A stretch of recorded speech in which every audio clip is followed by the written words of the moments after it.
अच्छा, कल ऑस्ट्रेलिया और पाकिस्तान के मैच के दरमियान एक स्टंप आउट हुआ जो कि कंट्रोवर्सी में बदला, और उसके बाद उसके ऊपर सोशल मीडिया पे बहस भी हुई और बहुत सारे लोग अभी कंफ्यूज हैं कि क्या वो आउट था या नहीं था। तो इसको रूल की रोशनी में देखते हैं, जो लॉ क्या कहता है।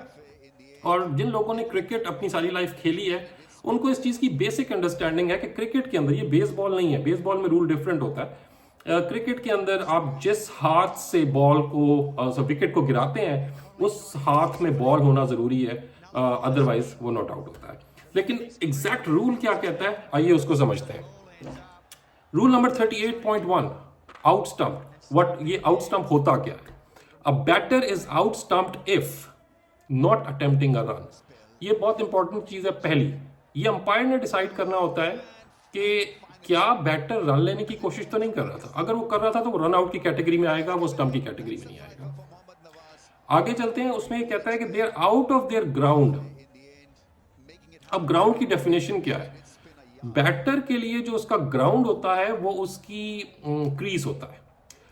अगर वो क्रीज से बाहर है तो वो आउट ऑफ ग्राउंड कंसिडर किया जाएगा और उसमें आउट होने का खतरा होता है।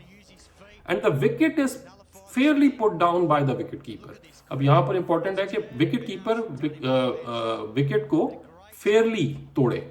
ठीक है।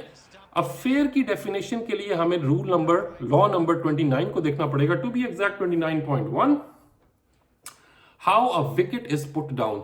अब इसमें 3 बुलेट पॉइंट्स हैं कि fair put down of wicket क्या है। A bail is removed by the ball. Ball direct wicket को लगे, बड़ा स्ट्रेट फॉरवर्ड सिनेरियो है, वो fair put down of wicket है।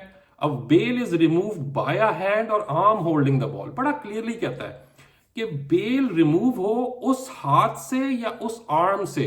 आर्म होता है कोनी तक। अगर आपने जिस हाथ में बॉल है उस हाथ से या आर्म तक आपने विकेट को हिट कर दिया तो आप wicket is fairly broken. The last one is a bail is removed by a hand or arm wearing glove with the ball. अब दूसरी कंडीशन के अंदर सिर्फ ग्लव ऐड हो गया, इसके अंदर आप ग्लव ऐड कर दें तो तीसरी कंडीशन बन जाती है कि जिस हाथ से आपने या जिस आर्म से आपने विकेट को गिराया है, अगर उसमें ग्लव है तो बॉल का उस ग्लव में होना जरूरी है। It's as simple as that. तो ये 3 कंडीशंस हैं। तो कल जो हुआ वो रूल के हिसाब से नॉट आउट था।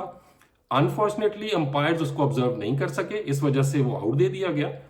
अगर मैच रेफरी चाहे तो कीपर के ऊपर फाइन कर सकता है, क्योंकि वो इंटेंशनल अनफेयर प्ले था जो कि नहीं होना चाहिए। ये क्रिकेट की एसेंस के खिलाफ है, गेम के एसेंस के खिलाफ है।